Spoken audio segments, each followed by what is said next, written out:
Donald Trump has imposed a 50% tariff on Indian exports that has got everyone rattled in India.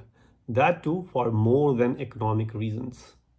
On the political front, Modi and his propaganda machinery is hurt not because Indian industry will be hurt, affecting merchants and workers, but because it has brought a bad publicity on foreign policy, which was carefully curated by Modi team, with hyperbolic foreign visits with Bollywood style receptions by plane load of diaspora lookalikes.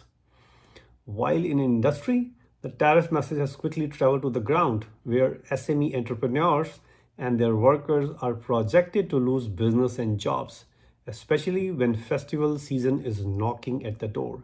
Diwali is right next month. Now, the reaction in Indian public, especially in middle class and its intelligentsia, is either of a jilted lover or of a Bollywood prince having a crack in Diwar between them. Remember that old Bollywood movie from 60s with Dilip Kumar and Amitabh Bachchan, Diwar, having a crack between friends. They have been fed with videos of Trump Modi bonhomie of past years, and now they see it as a usual Western betrayal. One of the common sayings I hear is Angrez bada chatur nikla, a phrase which was often used for British rulers while they ruled India. Now, what was the reason of this 50% tariff, which doesn't make sense even from a US point of view? Well, there is no doubt about it. This all started with across the border strikes in Operation Vermilion. India targeted Jaish-e-Mohammed sites in Pakistan. Our fighters were shot down. India hit back with enhanced force and destroyed a command center of Pakistan Air Force strategically significant airbase.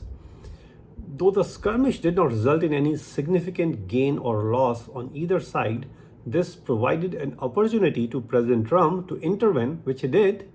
Fortunately, this not only provided relief to people on both sides, especially on my home turf Punjab, but a face saving for Modi and General Munir. Oh, I'm sorry, I missed one star. Field Marshal Munir.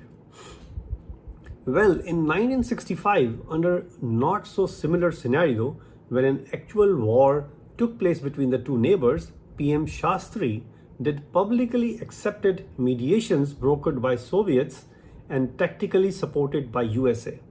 But Modi did not want to give any such concessions to USA. And this is what Trump took it as a personal insult. Field Marshal Munir proposed a Nobel Peace Prize for the president. Well, what was stopping Modi in doing so? If Advani can be Bharat Ratna, why not Trump be given a Nobel Peace Prize? Let me remind the audience that Vajpayee and General Musharraf were nominated for Nobel Peace Prize in 2008. Now, Trump ने हमारी कौन सी भैंस खोली है? Why can't we give him a Nobel Peace Prize? अब फुफ्फड़ नाराज हो गया and here we are with 50% of tariffs. Now, what followed was a knee-jerk reaction by Modi. Acting like a simpleton and echoing enemy's enemy is your friend, Modi went straight to China, which seems like a basic instinct of any human. But would that work as a foreign policy? Let's see. What did China get from Modi? While it bolstered Xi Jinping's and China's image as new power center, where Putin and Modi paid obeisance, a matha teko, but what did India got in return? Few photos showing Modi's 30-second teeth and an authoritative hand gestures. We have already seen similar photos from past visits from USA. But of course, Hindu memory is short-lived. Any material gain from India? For India? 1. Kailash Mansarovar Yatra restarted. Well, a yatra. 2. Agreed to lift curbs on rare earth, some gain at least, fertilizers and boring machines. That means more exports to India.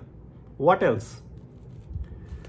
Maybe this was a visit to Jalao Trump, which doesn't look like a policy, but more like a tantrum. Now consider future scenarios for India. Whom will China support in any future India and Pakistan military conflict? I need not answer. Which is a bigger market for exports for India, USA or China? Well, exports to USA are $130 billion with a growth rate of more than 11%. They keep on increasing every year. Whereas exports to China are merely 14 billion US dollars, decreasing 14.5% every year. Why? Because we keep letting China export more to us than we export to them. We are dependent on US market 9 times more than China. Our jobs are dependent on US consumers, not only in manufacturing, but heavily in services sector. And please don't be under any illusion that we are irreplaceable. Now, where does Indian prefer to emigrate? Every major BJP leader's son and daughter study in USA, like many others. Not only in IT, but USA is a preferred destination for Indian doctors. And not only doctors, but also for truck drivers. Indian schools, they take fancy in organizing school trips to NASA and Disneyland. Have you heard of any school excursion to China ever? Now, what is the conclusion? One, our dependence on US consumers and market is a hard reality and will not change even in next 20 to 25 years. Two, USA has no border or any kind of military dispute with India. There is no chance that India will enter into a military conflict with USA.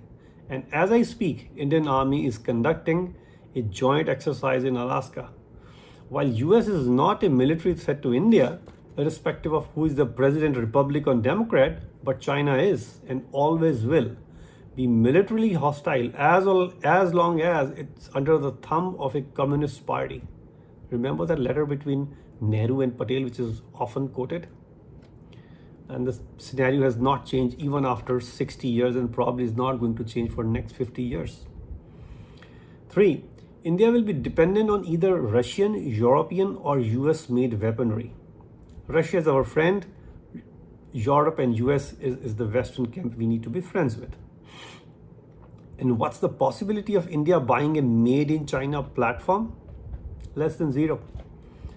Four, USA will always need India as a counter to China. So with USA, we have a give and take. While with China, it's just give and keep giving. Fellow Indians, foreign policies are about long-term strategies and not short-term attitudes. It's not just Trump, but Modi is also behaving like a Russia Popper. I'm not translating into English. And in this Mohalla level brickbats, USA and India both will lose. Well, at least China is lucky to have Modi and Trump in this world order.